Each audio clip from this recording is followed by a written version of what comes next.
Bonjour à tous, je suis Manuel Flamme, le directeur général du groupe SNI, la filiale d'immobilier résidentiel de la Caisse des dépôts. Nous faisons du logement social et du logement intermédiaire et gérons sur le territoire national plus de 350 000 logements et près de 150 000 logements sociaux et intermédiaires en Ile-de-France, plus précisément sur le territoire de la métropole du Grand Paris. On a au sein du groupe SNI un projet ambitieux de développement de logements intermédiaires et sociaux qui s'appuie sur une conception renouvelée de la ville.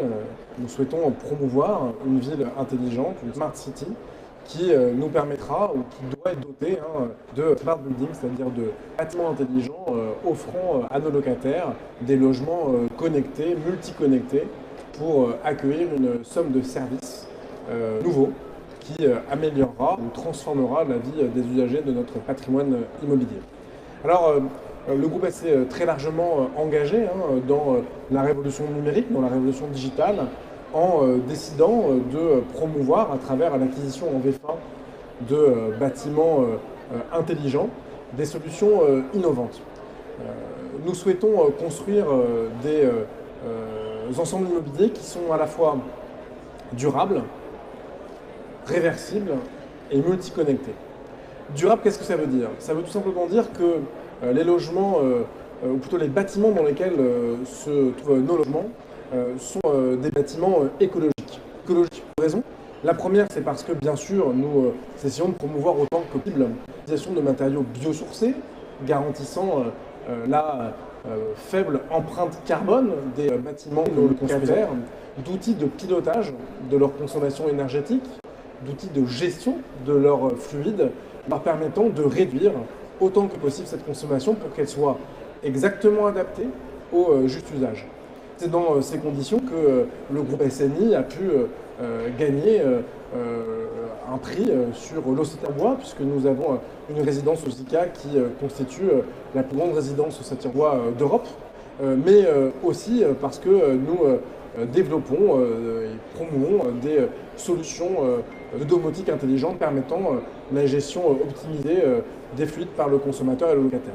Donc une première dimension extrêmement importante dans le smart building, c'est bien sûr cette dimension écologique, ou plutôt durable, d'un bâtiment qui demain permet de respecter notre environnement à travers l'utilisation la plus sobre des ressources naturelles. La deuxième dimension, elle est aussi essentielle, c'est la promotion de bâtiments réversibles. Vous savez que le logement, aujourd'hui, est enfermé dans un carcan qui est son incapacité à évoluer en fonction du besoin du consommateur, du besoin du locataire.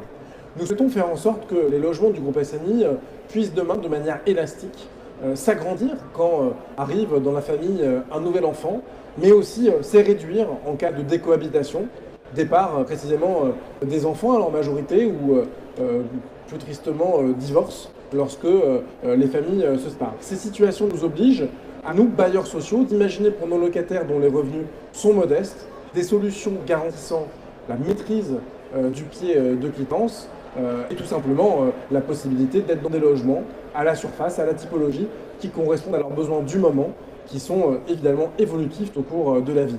Réversible parce que élastique, mais aussi réversible dans la destination des unités immobilières que nous construisons.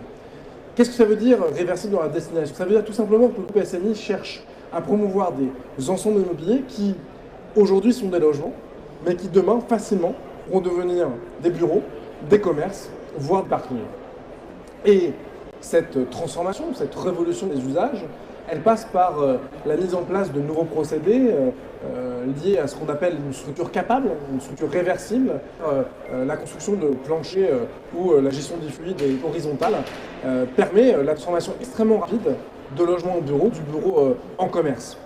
Il faut avoir en tête un chiffre important pour comprendre l'implication d'une telle révolution. En Ile-de-France aujourd'hui, là où la demande de logement est extrêmement tendue et où l'offre très insuffisante, il y a dans le même temps, parallèlement, 3 millions de mètres carrés de bureaux vides. Pourquoi ces pas, plutôt qu'il coûte trop cher, de les transformer en logements? Dans ces conditions, la promotion d'une structure capable, une structure réversible qui permet à un coût quasi nul de transformer des logements en bureaux, permettrait de régler en un clin d'œil la crise du logement, notamment sur le territoire francilien. C'est la deuxième dimension de ce qu'est un smart building, cet ensemble immobilier que nous cherchons à promouvoir à travers la construction d'une smart city. La troisième dimension, c'est bien sûr s'assurer que les logements, ces nouveaux logements, sont multiconnectés, ou plutôt qu'on peut les augmenter d'objets connectés. Aujourd'hui, un logement, qu'est-ce que c'est? C'est des surfaces de mètres carrés habitables où s'enchaînent des pièces à vivre avec des pièces humides. Ce que nous essayons de faire en transformant ces logements en logements connectés, c'est de transformer ces espaces en lieux de vie. En lieu de vie, en interface avec le reste du monde. En interface avec le reste des locataires, avec son bailleur, mais aussi avec les ensembles immobiliers environnants ou même les collectivités locales. Un exemple très précis pour donner du contenu ou de la matière à ce propos. Nous avons construit à Palaiseau une résidence pour logement, pour personnes âgées, que nous dotons de fauteuils médicalisés intelligents. C'est quoi ces fauteuils médicalisés intelligents? C'est la possibilité pour chaque locataire de s'asseoir sur ce fauteuil, de prendre des mesures sur leurs indicateurs métaboliques et de les transmettre en temps réel au centre de soins. Centre de soins qui les analysera et permettra une intervention si nécessaire ou des conseils médicaux donnés en temps réel. Voilà un des exemples de ce que peut être un logement augmenté d'objets connectés, mais on peut multiplier par 10, par 100 les exemples. Je pense notamment dans les dom-toms, aux Antilles en particulier, où le risque sismique est extrêmement élevé et où le groupe SNI monte en puissance à travers l'utilisation de la scène de logement social des dom-toms, des Antilles, pardon. Nous allons doter nos ensembles immobiliers de capteurs permettant d'alerter le locataire en cas de pression sismique et le mettre en situation de se protéger en cas de problème ou de risque d'effondrement du bâti. Voilà les trois dimensions qui construisent le smart building, celui que la SNI essaie de mettre en œuvre, cet ensemble immobilier intelligent.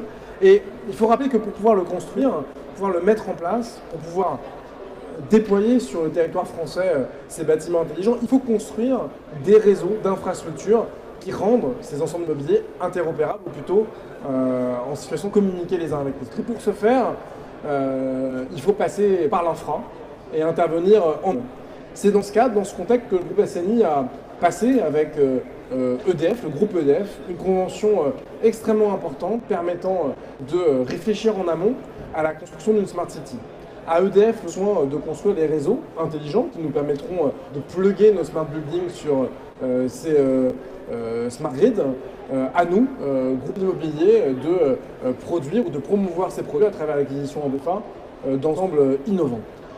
Pour conclure cette partie, ou pour conclure ce point sur la Smart City, ce que je voudrais vous dire, c'est que la Smart City, c'est d'abord la mobilisation d'un ensemble d'acteurs de la ville, d'un écosystème qui partagent la même préoccupation de construire la ville du futur.